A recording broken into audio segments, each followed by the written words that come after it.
Good morning students. कक्षा 8 में चतुर्भुजों के बारे में हम लोग पढ़ रहे थे, चतुर्भुजों को समझ रहे थे। कल हमने आपको ये बताया था कि बंद वक्र, खुला वक्र क्या होता है, बहुभुज क्या होता है और बहुभुज के प्रकार क्या क्या है, बहुभुजों के वर्गीकरण क्या क्या है। सम आपको उत्तल बहुभुज और अवतल बहुभुज के बारे में बताया था। आज मैं आपको सम बहुभुज के बारे में बताता हूँ। सम बहुभुज,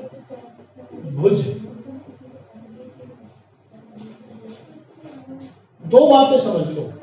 सम मतलब समान और भुज मतलब भुजाएं, और सम मतलब समान और कोणिक मतलब कोण। ऐसा बहुभुज जिसमें ये दोनों गुण हो, अर्थात उसकी सभी भुजाएं समान माप की हो और समस्त कोण समान हो, समबहुभुज कहलाता है। ध्यान रहे, समबहुभुज में दोनों ही शर्तों का पालन होना अनिवार्य है। किसी एक शर्त के पालन होने से वो समबहुभुज नहीं बनेगा। जैसे वर्ग, बताइए वर्ग समबहुभुज है या नहीं? देखो, वर्ग की सभी भुजाएं बराबर होती है, ओके, पहली शर्त का पालन हो गया। लेकिन इसके सभी कोण कैसे होते हैं? बराबर होते हैं, नहीं होते हैं? इसके सभी कोण भी बराबर होते हैं, अर्थात प्रत्येक कोण बराबर होता है, इसलिए ये समबहुभुज है। अब है समचतुर्भुज। समचतुर्भुज की भुजाएं बराबर है, अर्थात पहली शर्त का पालन हो रहा है, लेकिन इसका प्रत्येक कोण बराबर नहीं होता। सम्मुख कोण तो बराबर होते हैं, ये कोण इसके बराबर, ये इसके बराबर, लेकिन ये दोनों बराबर नहीं होते। इसलिए एक समचतुर्भुज समबहुभुज नहीं है, वर्ग समबहुभुज है। ओके, तो अच्छा, आयत बताइए, आयत समबहुभुज है नहीं? आयत में कोण तो समान है लेकिन भुजाएं समान नहीं होती, आमने सामने की भुजाएं बराबर होती है, इसलिए आयत भी समबहुभुज नहीं है। तो समबहुभुज के लिए उस बहुभुज की सभी भुजाओं का बराबर होना और सभी कोणों का परस्पर समान होना अनिवार्य है, तभी वो समबहुभुज कहलाता है। समबहुभुज के बाद अब आता है कोण योग गुणधर्म, जो कि गणित का मोस्ट इंपॉर्टेंट टॉपिक है। कोण योग गुणधर्म, ये आपके बहुत काम आएगा। त्रिभुज के तीनों कोणों का योग, त्रिभुज के, ये आपके कोर्स में सिद्ध करना भी है और आगे की प्रश्नावली में इसको सिद्ध करेंगे कि सिद्ध करो त्रिभुज के तीनों कोणों का योग 180 डिग्री होता है। तो त्रिभुज के तीनों कोणों का योग, कोणों का योग 180 डिग्री होता है। यह त्रिभुज का कोण योग गुणधर्म है। अब चतुर्भुज की बात कीजिए, मान लीजिए यह एक चतुर्भुज है, इसका एक विकर्ण खींच लीजिए, कोई सा भी एक विकर्ण। अब कितने त्रिभुज बन गए? दो, 180 डिग्री के ये और 180 डिग्री के ये। चतुर्भुज के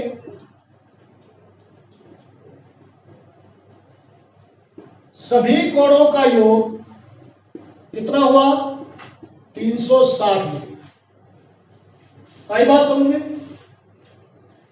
चतुर्भुज के सभी कोणों का योग 360 डिग्री हुआ। अब पंचभुज की बात कीजिए,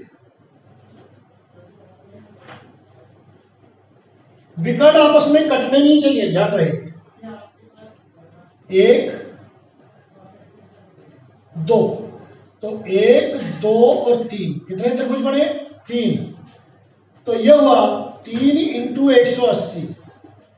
पंचभुज के सभी कोणों का योग 540 डिग्री होता है। तो इसका एक सूत्र है, n-2 इंटू 180 डिग्री। किसी भी बहुभुज के सभी अंतः कोणों का योग निकालने के लिए यह सूत्र काम में आएगा। अब देखिए, कुछ आकृतियां दी हुई है और इनके बारे में आपको बताना है कि साधारण वक्र है या नहीं है। तो देखिए, जैसे कि आकृति दी है,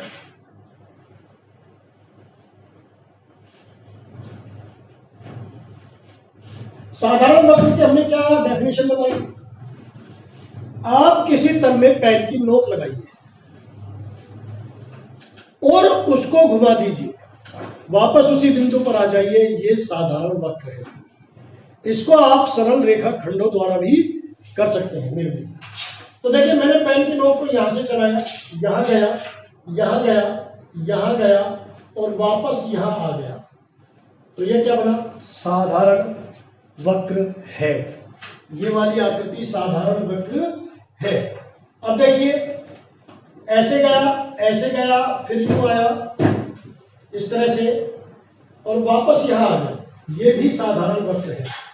ये बताइए साधारण वक्र है या नहीं है? यहां तक तो ये है, लेकिन इसने आकृति हमें दे रखी है ये। इस आकृति को बनाने के लिए हमने पेन को उठा दिया है, पेन की निब को हटा दिया, इसलिए ये साधारण वक्र नहीं है। आई बात समझ में?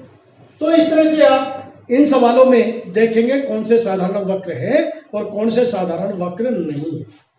अब है साधारण बंद वक्र। साधारण बंद वक्र में कौन कौन से हैं, कौन कौन से नहीं है, ये मैंने आपको कल एग्जांपल देकर काफी अच्छी तरह समझाया था।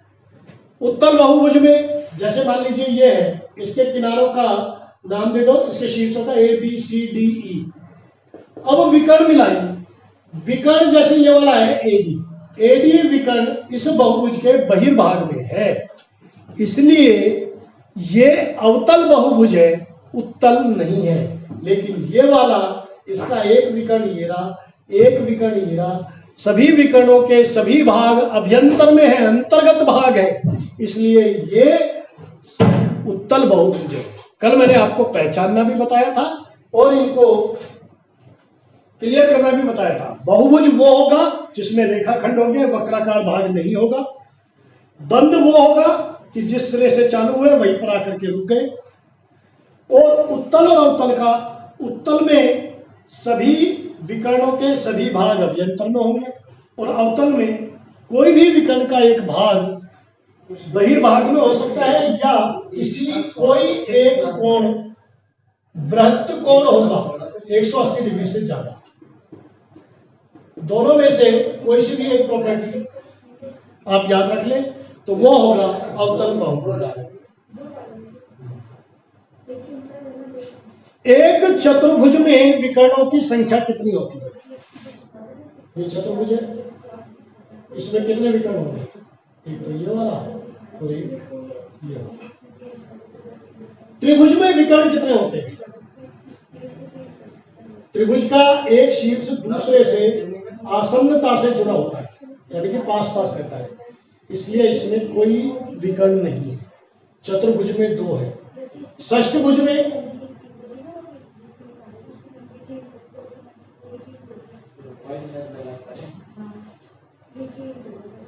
एक, दो, पहले आप बढ़ा के करेंगे, फिर मैं आपको सूत्र से कराऊंगा। तीन, अब इस शीर्ष पर चलो,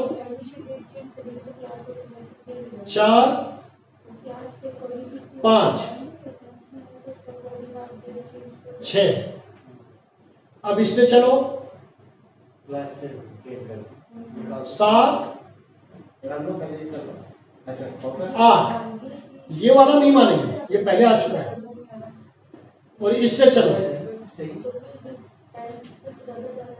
9, बाकी सारे आ चुके हैं। तो विकर्णों की संख्या 9 है। पहले आपको बना के देखनी है, फिर मैं आपको सूत्र द्वारा करा दूंगा। चतुर्भुज उत्तल हो या अवतल, चतुर्भुज के चारों कोणों का योग 360 डिग्री होता है।